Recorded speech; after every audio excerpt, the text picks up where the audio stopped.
Motrimis mama capre, motrimis mama capre. Previously on Let's get it on! It's where we almost died last time! And here they are, the bane of our existence, the ghostly visage of naked men in the snow. Of course, every winter war starts with a major tactical blunder. We reacted too slowly. Hey, can't you see them? This is the enemy. Come on, brave man, look! He's not giving up despite the speed, the inconvenience. Here we are left totally exposed. We had such high hopes for them to hold the line that we already prepared their betters to be behind them. Once again, the flanker became the flankee, and we got really outflanked, riding around them in circles, trying to give some moral support. I totally forgot about that. He studied the blade. He doesn't even know what the word fear means. For him, this is his last day on Earth, but for them, this is just Tuesday. The whole of the army got cured of their gymnophobia. We return you now to your regularly scheduled program. And welcome to an exciting new episode of Let's Get It On. First of all, just the sheer irony of doing all these winter wars and all these winter episodes while outside the world is melting. It's just delicious irony. So anyway, where were we? We did 2 consecutive winter assaults. Well, one we assaulted, the other one we got assaulted. Our army got more or less decimated, but we did end up getting a nice purse out of all of it, and also some new slaves. And the enemy is still existing. The Stone Crows still exist with their silly unrecruitable Celtic townsfolk, still having 1 unit, and a new King Aeolus. Let's see how Aeolus, another crazy naked king, and they're also recruiting a second army. This is the King Drapes. He actually wears armor. Okay, maybe the Ervishchi finally got their senses into. So this is General Aeolus, and he was probably one of the townsmen, and he decided to throw away his clothes and became much better as a combatant. I guess we will steal some food from them, and let's see, 15 units. In theory, I think we might just be able to take them, but I don't think it's advisable with our current lack of ability to feed our own citizens. So at least for now, we won't be doing that. So speaking of food, let's use all of this money to build a field, at least an enclosed land, in look 1 whole food after half a year. At this rate. So I guess we should just address the elephant in the room. Now let's do some logistics. I guess we should unite this unit of spear, because anyway they are not that effective anymore. And even if we will retreat to our own territory, we just won't replenish. So for now we just sit here and enjoy the plundering. But we will start recruiting with Komaikatse, with the followers of Kotis, ironically in the same place where they killed the last remnants of the true follower of Kotis. So and I guess, yeah, we should get at least 1 unit of spear. And what else? And I guess we should bolster that army with something, some more oomph.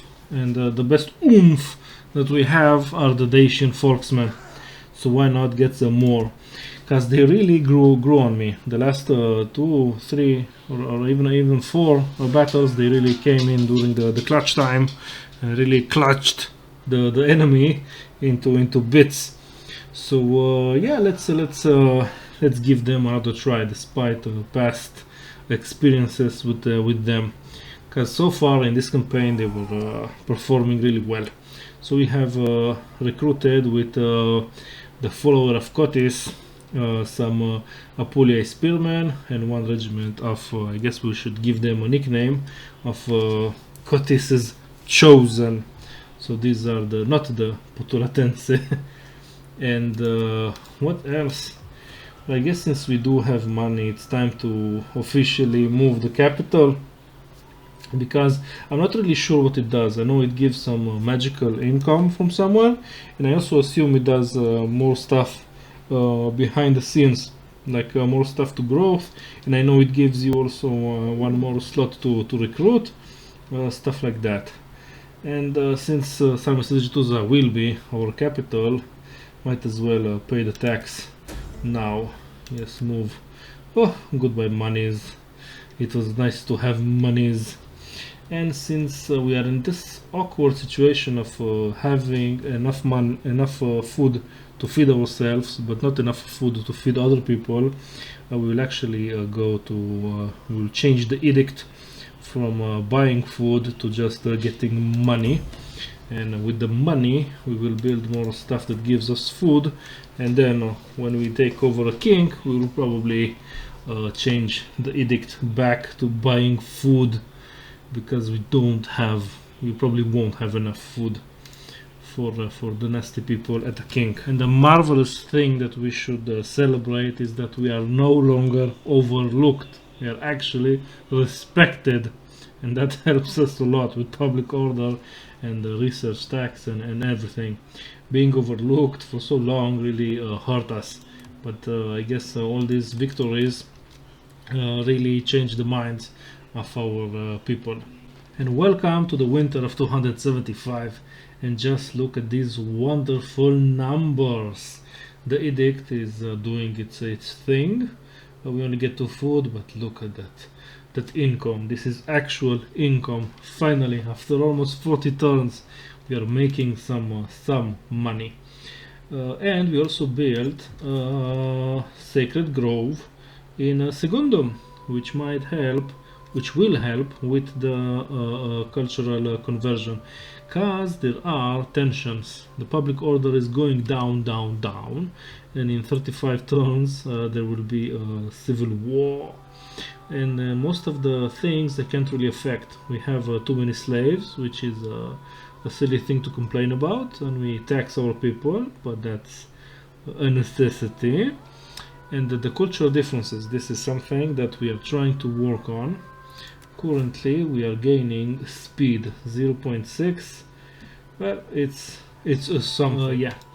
And maybe some people didn't like the fact that we built here a very nice sacred grove, namely the Daorsi. Look at this, the Raiders and the Blades, 2 army names that are very familiar to us since we fought the Blades. They were one of those Apuliae armies. They're on our borders, and what on earth could they want? They're currently not at war with anyone.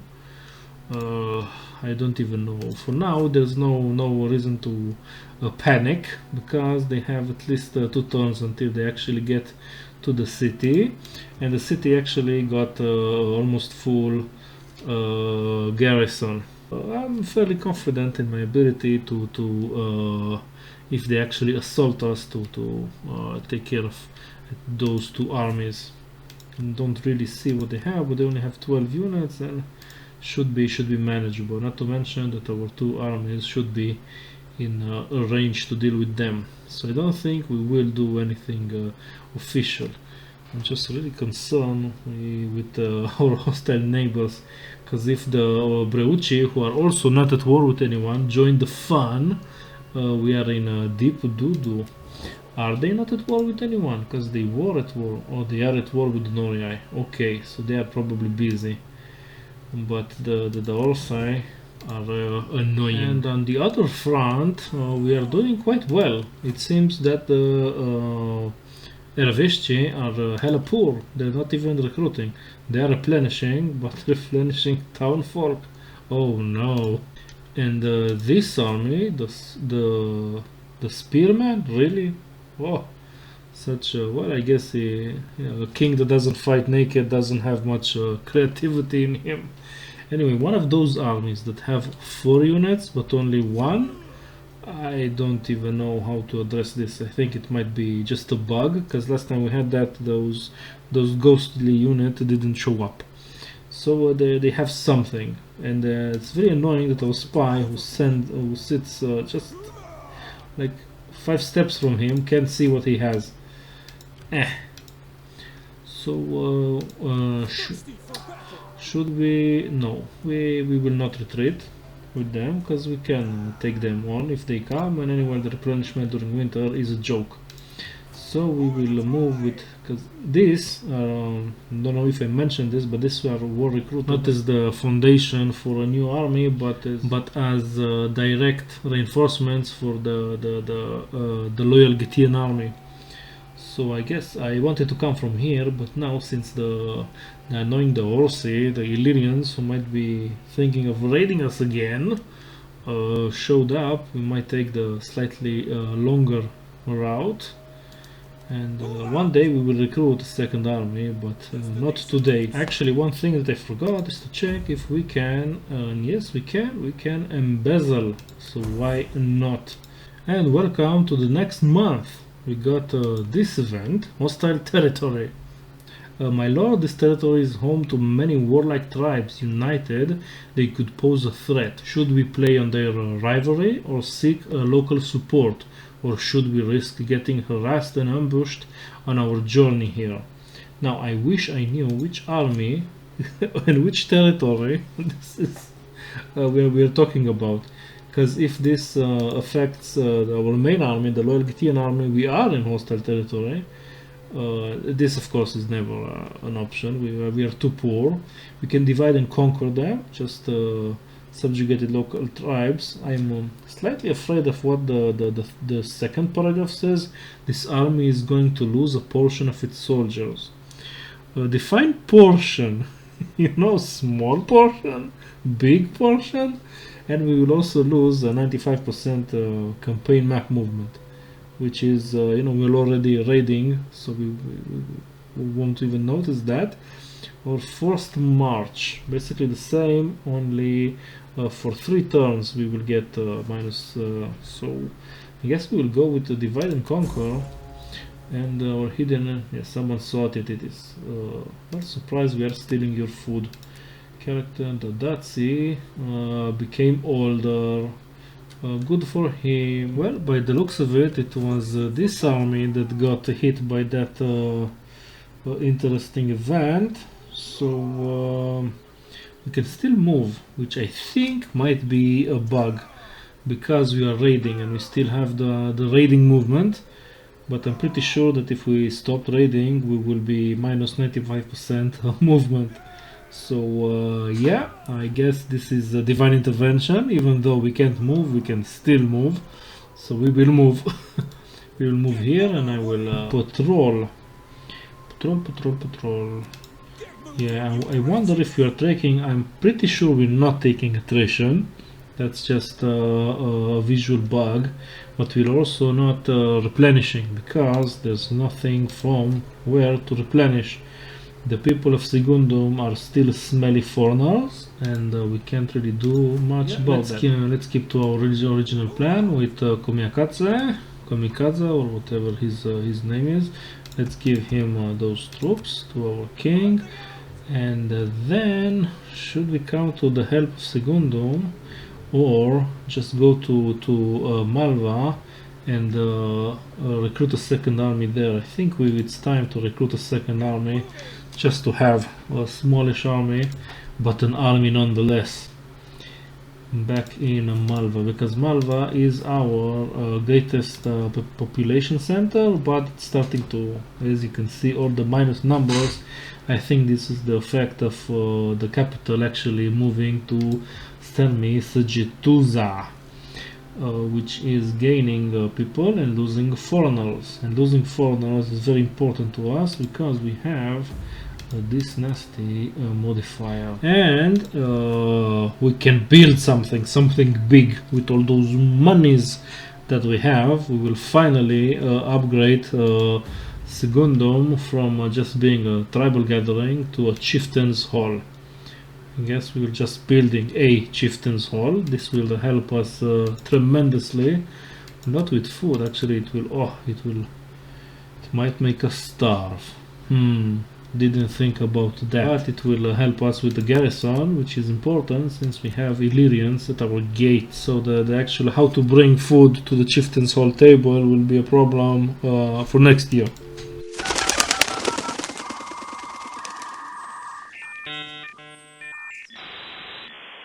You've got mail. Well, what an interesting turn of events. The boy want to trade with us. I wish I would know how much money we will be making from this trade, because this will sour relations with REI, who are at war with them, not to mention that they are probably beating them. They do have gold.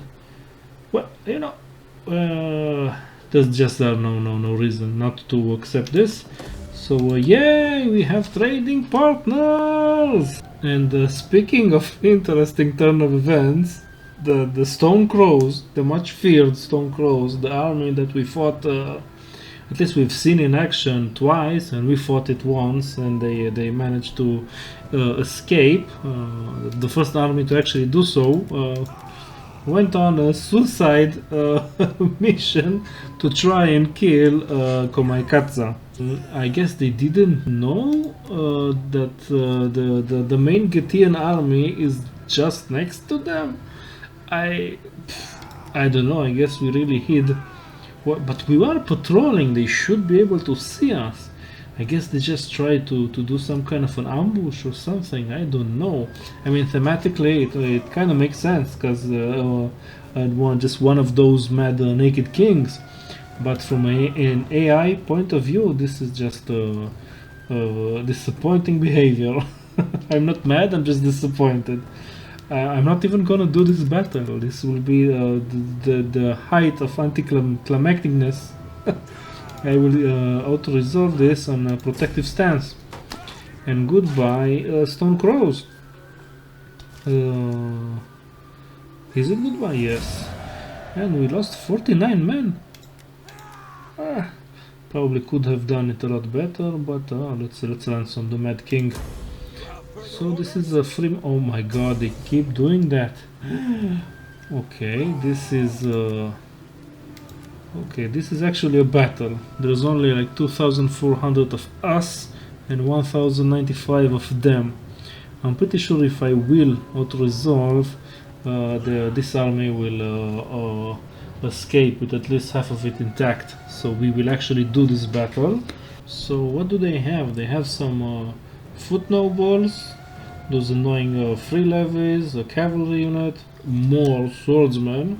They just really pop them out, and one just a generic mercenary, well not generic, a Skordishchi mercenary archer. Shouldn't really be much of a threat for us. And if we do this right, we will get some interesting captives.